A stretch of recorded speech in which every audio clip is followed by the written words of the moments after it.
How to log into KRIBHCO Career. Hi guys, it's Mikran from Tech Basics. Hope you guys all are fine.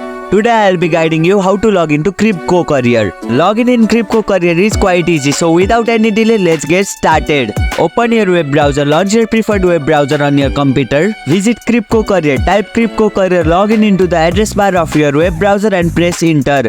Click on the second link, it will take you directly to the login page. And scroll down a little bit. Enter your credential. On the login page, you will typically see fields to enter your index number and your password. Input the index number associated with KRIBHCO Career in the designated field. Then enter the password in the provided field. Click on Submit. After entering your credential, click on the Submit button to proceed. Verify if necessary. Depending on your account setting, you may need to complete a verification step. This could involve entering a verification code sent to your email or phone number.